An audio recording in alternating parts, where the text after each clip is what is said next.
Allard's neighborhood. This is the place where you're entitled to Brad's opinion. And now for your host, Brad Allard. Well, hello, good morning. How y'all doing? It's been a while since I've done a show here, hasn't it, Taylor? We've been in like 5 weeks of nonstop guests, which is a good. It's been a good long format. time. Yeah, I like it. I'm fine with that. It just today our guests were to be the ladies from Mind Over Matter, but they had something pop up in their schedule at the last minute yesterday, and so we're going to postpone them until a later date that's more convenient to them. So today I want to talk about the debt issues and all that because that's really should be among the headlines of the news. But also talk about other things that are going on with the community this week. We got this huge Honeyfest Carnival tour extravaganza that Gabrina and Jessica over the chamber are putting on, and it's fantastic. I mean, I've seen the plans, and it's like this is something I think that honestly one of the biggest things I think Burleson's ever done because I've been here a long time and I don't ever remember some of these things that they're doing to this degree. Also, I'm going to talk about Thursday's show a little bit. I have been going around to those who have responded to me and doing video clips of their business. I just got back from one this morning.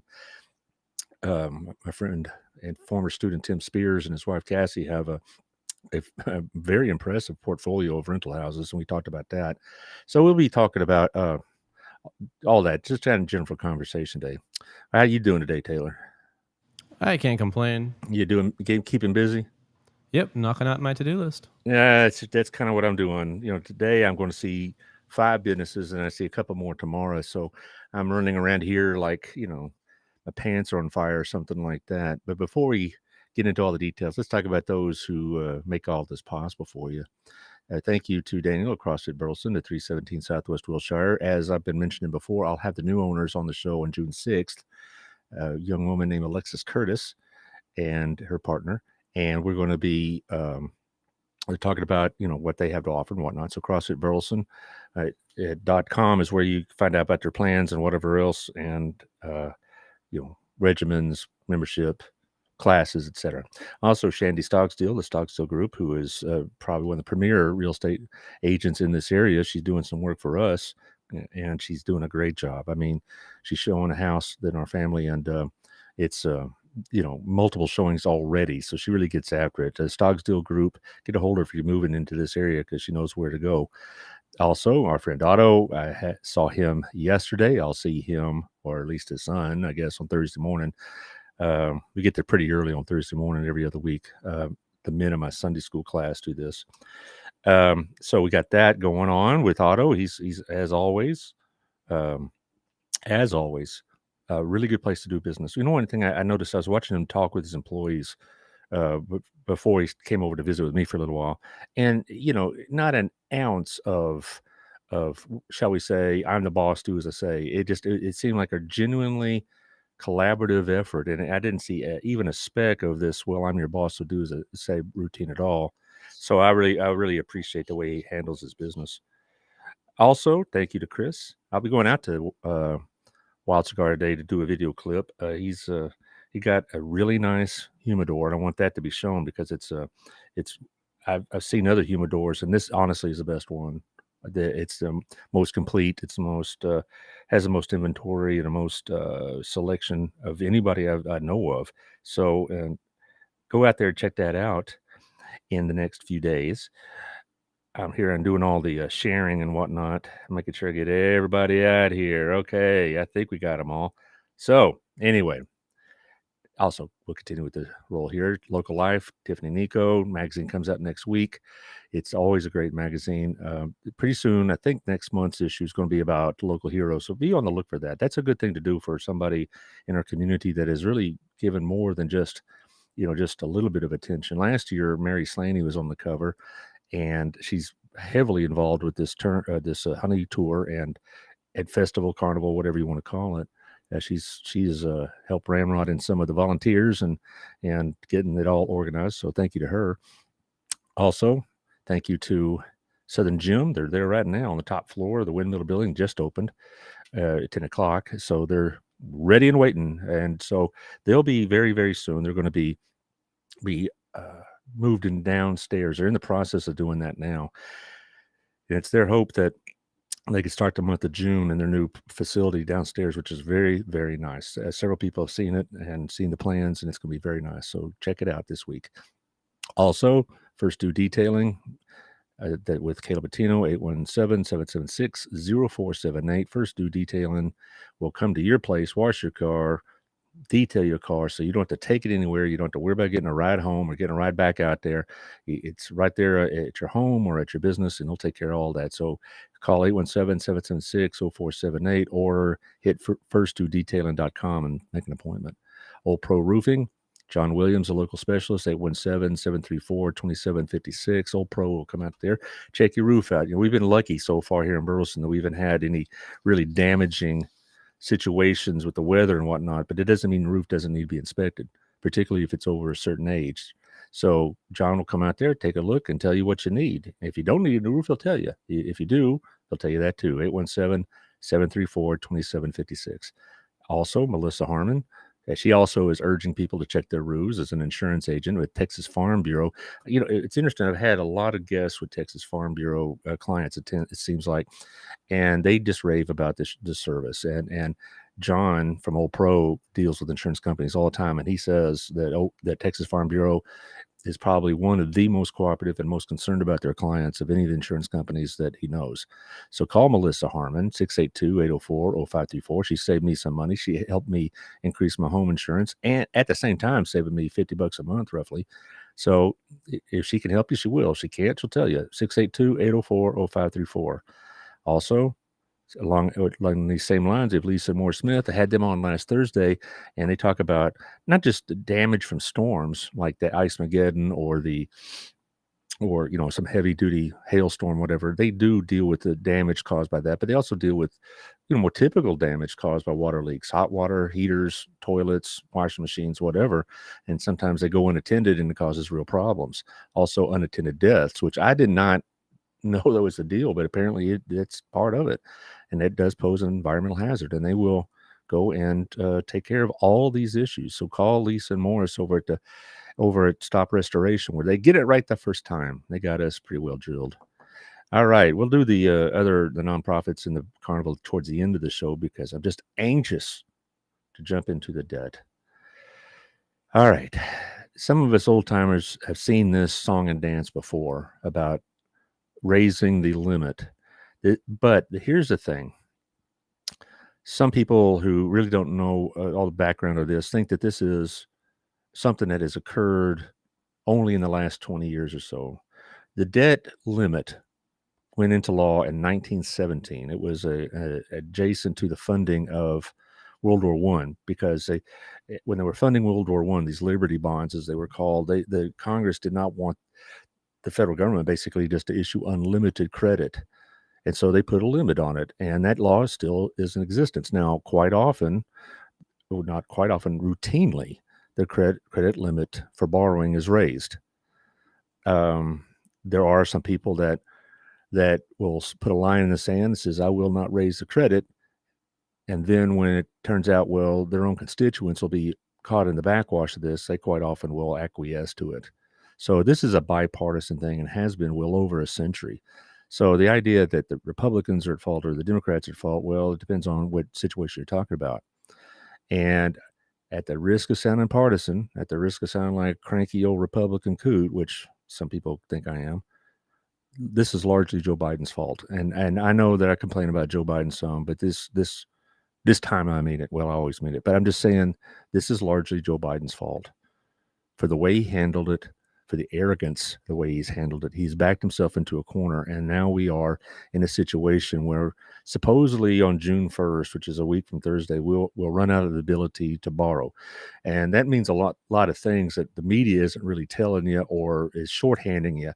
In a sense, they try to truncate the whole story into nice little sound bites, but it really does.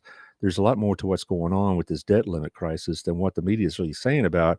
So if you watch it on the news, you get it in a 2.5 minute segment with Lester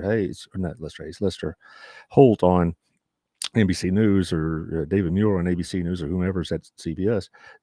They tell you like the highlights, but there's a lot more to it. And that's why you come to Mr. Allard's neighborhood to get learned. Anyway, now the last time we had this situation was 2000. 2011. The news people think this is a more serious situation, but 2011 we went through this again, and some of the same comments were being made about should we just raise it arbitrarily without Congress and whatever else. That's a real problem. I'm going to get to 2011 in a minute, but what has really sparked a lot of this constitutional crisis business is something that Biden said overseas in the Japanese meetings of the G7. I'm going to quote him directly. I'm looking at the 14th Amendment as to whether or not we have the authority. I think we have the authority. The question is, could it be done and invoked in time that it would not be appealed, and as a consequence, pass the date in question and still default on the debt?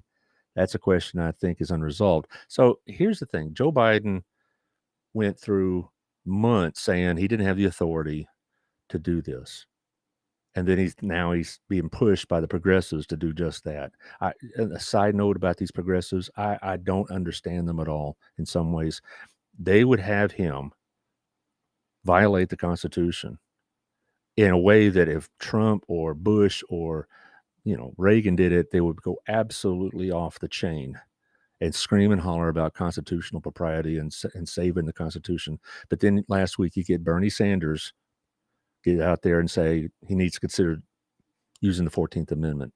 And you got AOC and the usual crowd saying the same thing. So they're actively saying to Biden, who cares what the Constitution says, do this, because it impacts our spending and it'll impact our budget and all this other business. So this isn't the first time that's happened either. Joe Biden this is the fourth major time that he has been saying one thing and then it gets pushed and criticized on Twitter or on MSNBC or CNN or whatever, and he starts backtracking. He did that on the COVID mandates. He did it on the eviction moratorium during COVID. He said, in fact, we don't have that authority, but I'll do it anyway, because by the time it gets to the courts, the moratorium will expire.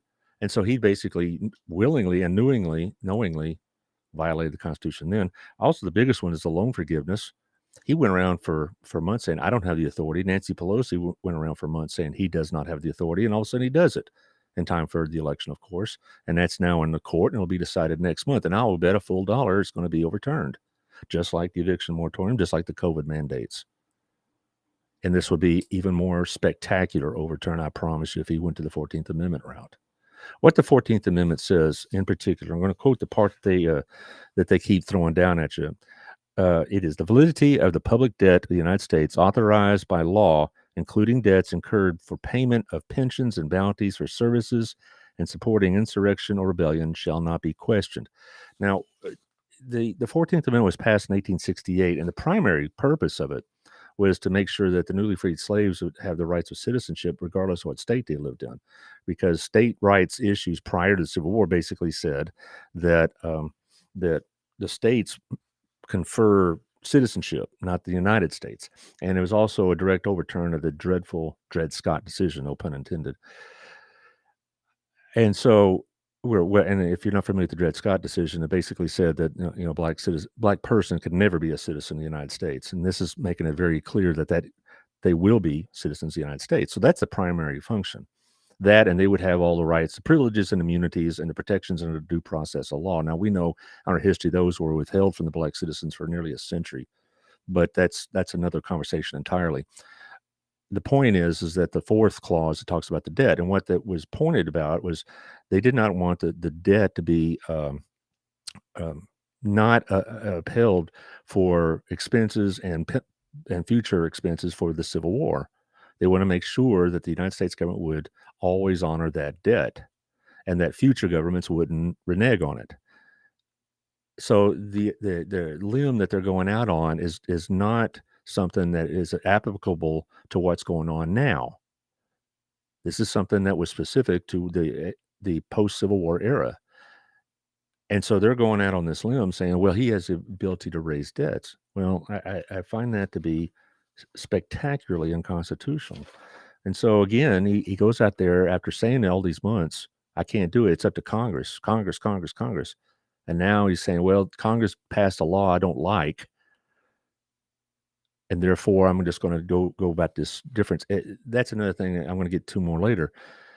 The legality of this is not just unconstitutional, but it's also highly illogical because the House of Representatives did exactly what they were supposed to do according to the Constitution. Now, the president may not like the bill. The progressives may hate the bill. It doesn't matter. The bill was passed, and therefore Congress fulfilled its constitutional duties. At least the House has. So for them to say, "Well, I don't like this bill. I'm just going to do it on my own," that would be that'd be thrown out so fast my head would spin, because all Congress have to say is, "We fulfilled our duties." He doesn't have a leg to stand on saying he didn't like our bill. It would cut spending programs he liked, therefore he just did it on his own. It's just amazing to me that there are people that are saying this with a straight face, whereas a year or 10 years ago, 12 years ago, they were on the other side of the argument. And so we talk about these arguments. Like I mentioned before, this had gone on in 2011, and they asked Mr. Obama at the time, "Are you going to do this?" And he says, "I have talked to my lawyers," and I'm going to read the quote. He says, "I've talked to my lawyers and asked them if I could basically ignore the debt ceiling rule via constitutional loophole. They are not persuaded that this is a winning argument." And they would always, the Obama government at the time, through their press secretary and other spokesmen, would say that it's not constitutional. The Treasury Secretary at that time, Timothy Geithner, said the Constitution explicitly places the borrowing authority with Congress, not the president. So when this was facing Mr. Obama's term, and we had this near-death experience with the debt then, Mr. Obama was, he may have asked his lawyers, and they said that's not going to work. And his own Treasury Secretary said Congress is responsible for borrowing the money, not the president. And so this idea that Joe Biden can borrow it unilaterally is totally and completely fake. I'm going to quote from Jim Garrity, who is a columnist for the Washington Post and the National Review. He writes for both. And I'm just going to quote from him because he really says it better than I do. "Certain liberals are choosing to pretend the words in that amendment mean that the president can issue as much debt as he likes, however, and whenever he likes, ignoring the laws of Congress. Imagining that the executive branch can unilaterally issue new debt in violation of existing law is power of the purse snatching and transferring control of the U.S. government spending from the legislative branch to the presidency. This proposal is not just a little bit unconstitutional. It is spectacularly, bombastically, grandiosely in your face unconstitutional." I agree, Mr. Garrity. The laws are very clear, and the Constitution is very clear. All this resides with Congress. It doesn't say if the president likes this bill, then it's okay. It says the bill that Congress passed is the operating document, not the president's wish list. Now, again, you may hate this law. You as a Democrat or a liberal may think it's terrible. That's fine. That we can debate that part. But there's no question there is a bill on the table. And for Joe Biden to say, I could just ignore that and just do it on my own is not just ludicrous, it's dangerous. And that's what I'm really upset about. Here's another thing as well. And the National Review writer Andy McCarthy points this out, and I think it's really a good point. Who's going to buy this debt? Okay. If this debt was not authorized by Congress, but done by presidential fiat that's going through the courts as whether it's constitutional or not, who's going to buy it? I'm not going to buy a new bond for the United States government issued under this type of situation. The foreign buyers aren't going to touch these bonds because if they know that they could be revoked at any time by the Supreme Court saying that this was an unconstitutional act and therefore the bonds are invalid, I'm not going to put billions of dollars of investor money in it.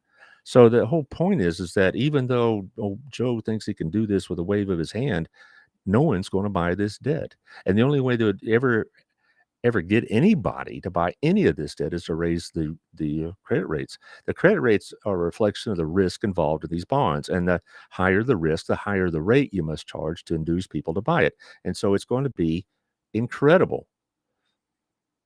how high the rates have to be to get somebody to buy a new bond from the United States government that was issued under very dubious circumstances that could any moment be possibly revoked. And you put $1 billion of your client's money or your government's money in these bonds, and now all of a sudden you're ended up with an empty sack because the government wouldn't have to recognize those illegally and inappropriately issued bonds. So this whole thing that Joe is just going to say, snap his fingers and we'll start selling more bonds on June 1st, isn't going to happen. Now, here's another thing that you need to understand about the bonds themselves, that the Wall Street Journal, rather, in the editorial really said it well yesterday. So a lot of this U.S. debt is, quote, overwrought, all the hair pulling about the melodrama, they called it. Why? Because the interest of the bonds you own will be paid. Okay, if you own U.S. securities, or your pension does, or your insurance company does, or your bank does, the interest will be paid. It's not so much that they're going to default. They say we're going to default on our bonds. No, that's a scare tactic. They will not default on the bonds. They will pay the interest on those bonds. What this is all about is they can't issue new bonds, so they can't fund last summer's Inflation Reduction Act. They won't be able to fund the deficit budget that Joe Biden threw out there with a 1.8. Well, I think actually it's $1.4 trillion deficit. They won't be able to fund that. So, but the creditors will get their money. China, Japan, Britain, the foreign owners will get their money. Your 401k, if they have bonds in them, or if you're whatever institution that holds bonds, they will get their interest payments. What will not happen, though, is that we will probably have to shut down large parts of the discretionary part of the government, the defense part, the education part, the road building part, the social welfare programs. That's what's going to go unfunded. We're not going to default on our bonds. The U.S. government guarantees those bonds. They are the safest credit risks in the world. And we've ridden that for decades and got away with charging a lower interest rate because of our absolute security of repaying those bonds. But people that have a bond coming due, say in July, a $10,000 10-year note coming due, they'll get their money. Creditors come first. It's just like any other bankruptcy situation. Creditors come first. So the real problem here, if you're out, I'm telling you not to worry about you not getting paid or you not getting your bond redeemed. You'll get it. Now, what if you want to roll over that bond, which is very, very common, where your bond comes due and you want to take another 10 years, 5 years, 30 years, whatever it is? That's in question. You may not be able to do that. But I do know, according to the Wall Street Journal, the outline here is that Treasury will prioritize paying interest on Treasury bonds or retiring debt principal when it comes due, and that the Treasury has the cash to do this because right now the federal tax receipts in March made it possible. But basically, what they're saying is they're going to have the money. But they also go on and said, and I'm quoting here from the Wall Street Journal, it's true that prioritizing debt repayment could mean closing down parts of the U.S. government for a time or delaying payments under federal programs. Now, we've had these shutdowns before several times, and it'll resemble that, where, back in 2013, where we had a 2-week government shutdown over Obamacare funding, and we had one in 2019 about between Trump and the Democrats on the whole raft of issues. But the point is that that's what it'll resemble. It's not we're going to go bankrupt and your bank is going to go under, and that the whole bond market's going to collapse. But here's something you need to consider. Let's say they solve this problem within the next week or so. And my guess is what'll happen is we'll go into June and we'll have the finger pointing, hair pulling, carrying on. And finally, after 2-3 days of this, where theoretically we are insolvent or something like that, they'll come up with some agreement. Bonds are a purchase of bonds is a reflection of the confidence people have in the issuer of those bonds. The confidence in the United States has been shaken by the conduct, particularly again of Mr. Biden. And if you think I'm being harsh on him, I'll explain my reasoning in a couple minutes. But from this point on, because of the higher interest rates caused by the massive inflation that was brought on by Biden's excess spending, The new bonds we're going to issue are going to have to be at a higher rate. And because we shook the confidence of the investing world, they're going to have to be higher to induce people to buy them. Interest rates and risk are inversely related. The lower the risk, well, no, they're directly, I'm saying that. No, that's directly, I said that wrong. They're directly related. The lower the risk, the lower the interest payments or interest charged. Because we could get away with a more secure bond at a lower rate than, say, another country that does not have the creditworthiness of the United States, and they have to issue bonds, and they have to do it at a higher rate to induce people to buy them. Now, here's what's happened to this point, and this is why I put the bulk of the blame with the Democrats and Joe Biden. And the Democrats, the ones that are actually being, shall we say, reasonable about this, would agree with what I'm saying, to a large degree anyway. They may talk about Republicans digging in their heels and have Matt Gaetz being the usual buffoon that he is, but still, here's the deal.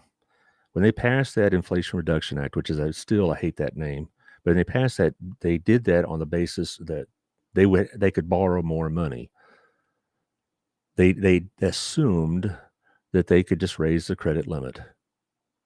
So they didn't really get around to it. They just kind of figured we'll get it in the next session.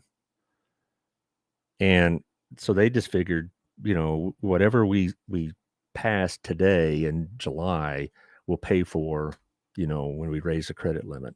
Plus, there were some other economic events that caused government to spend more money than they thought they would, particularly some of the natural disaster issues in California, I read. But anyway, the point is that they made an assumption that proves to be false. And then you get to the election, and everybody's saying the Democrats are going to lose this election. Well, they did lose the House, but they lost it by such a narrow margin.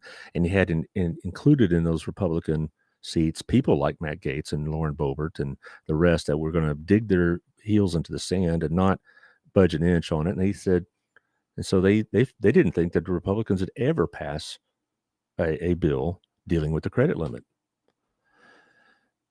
So, but when the election was over in the lame duck session in late November into December, some people in the House and Senate said, hey, while we still have the House, before the new House comes in, why don't we raise the credit limit? And Pelosi said, well, we'll get to that, basically. And Joe Biden did not put it on priority. They just assumed that the Republicans would do what they've been doing, which is cave. So we go into 2023, and we get all these warnings from Janet Yellen and other Treasury people that we're going to run out of money. And they first said in mid-July. Now it's June 1st. And Biden says, I will not negotiate with the Republicans on this debt, period. They will give me a clean debt raise bill, or I'm not doing anything else. I'm not going to negotiate with them. I'm not even going to talk with them. And so while McCarthy's trying to get meetings with the president to say, hey, we need to talk about this, Biden says, I will not negotiate on the credit limit. You will give me a bill I want without any attachment strings or provisions. So for about 3 months of this, up until really early April, Biden said, I will not negotiate. That's why I blame him. He had the chance back in the lame duck session in last December, nothing. He could have started the negotiations early, nothing. He was too arrogant, and he was too convinced of his own superiority to think he was going to ever negotiate with some of these scumbag Republicans. And he would say, we're not negotiating. Well, then McCarthy pulled off something that a lot of people didn't expect to happen. They passed a bill addressing not just the credit limit, but also a lot of spending cuts, spending caps, work requirements for a certain type of programs the federal government issues, like social welfare programs, rather. Certain restrictions on how the president would spend the money. No one thought McCarthy can do that and pass 217 to 215. One vote had gone the other direction. It would have been a tie, and tie does not go to the runner in this case. A tie, you have to have a majority of votes, not a tie, and therefore it passed literally by one vote. Gates, of course, voted against it. So did Boebert. So did Andy Biggs of Arizona. I can't remember the other one. But if one more Republican had said no, it would have failed. But it passed, and now they fulfilled the constitutional requirement. Biden doesn't have any excuse saying they didn't do their job. Now, he could hate that bill. He could say it's terrible for the economy, terrible for the country, all these things, which I'm very, very skeptical of. But it doesn't matter if that budget bill is a piece of trash or the greatest law ever thought of by man. It's on the table and it exists, and Biden still refused to deal with it until about 2 weeks ago. And now he's got his back in the corner because he had to wait until, finally, he finally had to be woken up to the point that you're going to have to negotiate. If you want to raise the credit limit, you're going to have to negotiate, and you're going to have to accept some of these budget restraints. And then some. And when they say cuts, again, it's another misnomer. Basically, it would limit the rise, I guess, of government spending in many programs to 1%. So we're talking about less of a rise than what Mr. Biden wanted. There's not massive wholesale cuts. It's just not as much of a rise as he wanted. And as of yesterday, McCarthy and Biden came out of the meeting and said, well, progress is made, but we're still not close because Biden will not negotiate. Now, he always prided himself as being one of these across the aisle kind of guys, a deal maker, nonpartisan kind of guy, blah, blah, blah, blah. That's not true. It never has been true. If you know Joe Biden in the 50 plus years he's been in government, he's always been. This is what Joe Biden has always been, is whatever makes me popular at the moment. He'll make a stand until the progressives start getting on Twitter, and then he'll back down, like I mentioned earlier in this monologue. And he's doing it right now. I'm not going to negotiate. Well, now I am, but he says basically he will not sign what the Republicans have put forth. The truth of the matter is, in almost every time the government shut down, it did under Bill Clinton, it did under Trump, it did under Obama, it did. I can't remember. There may have been other shutdowns, but these are the ones that stick out in my memory. It's almost always the media blames the Republicans for being either difficult in the executive area or in the legislative area. In my honest opinion, I think Joe Biden caused this crisis by taking that hardcore stance. I will not negotiate, and I will not. And then when the bill is passed, I will not accept this bill as legitimate. It doesn't matter if he likes it or not. It's legitimate. It's passed by the House of Representatives. And what really is the fact is Joe Biden would rather deal with a hostile Supreme Court and others than his own party, because what's going to happen if there is a deal to be made, and I think there will be, there's going to be there'll be some hollering on the right. Gates and crowd will talk about how we gave up tax cuts and all this other stuff. But on the left, they're going to go absolutely off the chain. They're already hammering them, the squad, so to speak, in the House, which is now larger than it was 2 years ago. Elizabeth Warren and Bernie Sanders have been ranting in every available media outlet about it. And so if Joe Biden comes to an agreement that he has to put in front of the Senate, there's several senators says, I will not vote for it. Which is a nice luxury to have, I guess, because basically they know a couple other Democrats like Joe Manchin will vote for it. It'll pass, and therefore they can maintain their, quote, purity on the issue or whatever. But the point I'm making with all this is that Joe Biden would rather deal with the court and irascible Republicans in his own party. Joe Biden's not going to get his home party together and say, look, get your minds right. This is the best deal we got. This is what happens when you waste time and you get caught and you lose elections. He's not going to do that. Joe Biden is afraid of the left wing of his own party. He'd rather face the wrath and the consequences of half the American people and the Republican Party than deal with his own party. Now, my prognosis, if there is one, is that we will have something signed, and you'll have rending of cloth and dumping sacks of ashes on your head by some people on the left and some on the right. But it'll eventually get passed. But it will have done damage, economic damage. It'll have done damage to the stock market a little bit. It would have done damage to the bond market a little bit. It would have done damage again to the vision of our country being insanely governed. It will lessen the confidence. There'll be political fallout. Joe Biden will have his numbers hurt like they already are. Joe Biden's approval ratings are tanking, particularly in the economic area. Only 1 in 3 Americans think he's doing a good job in the economic area. That's not good, and it's not getting any better. 67% of Americans think we're going in the wrong direction. That ain't good. So all this is being said is that look for a deal in the next week, but it's not going to be tomorrow, and it's not going to be without a lot of drama and rending of sackcloth and ashes, like I mentioned. You're going to see a lot of, Elizabeth Warren fall back on her fainting couch and apoplexy, and AOC on Twitter blowing it up, and on and on and on. But here you are. We got here because the Democrats, and particularly Mr. Biden, refused to negotiate, refused to accept reality of a Republican House. Now, I'm not telling you should like this bill. I haven't seen a lot of it. I've seen some of it, and then some of it's okay. Some of it's going to be painful for some people. Yeah, I got it. But the fact it exists and it was ignored, and like, well, because we don't like it, we're going to think about extra constitutional means. That should frighten you. Honestly, it really should. I think Joe Biden, when they do an assessment of his legacy 20 years from now, he's going to be seen as a president that skirted so many constitutional issues that they have been overturned by the Supreme Court, maybe twice already, probably a third time coming June about loan forgiveness, and then this as well, if he goes that route. Now, we'll see what happens. And so stay tuned. I'll maybe revisiting this again sometime next week or so. I got one opening, I think, next week. And we're also going to be off on Memorial Day, so so Taylor can get a little break. The poor lad, we're working him to death over here. Yeah. Well, let's talk about what's coming up this weekend. All right, with the Honey Fest and all the other business.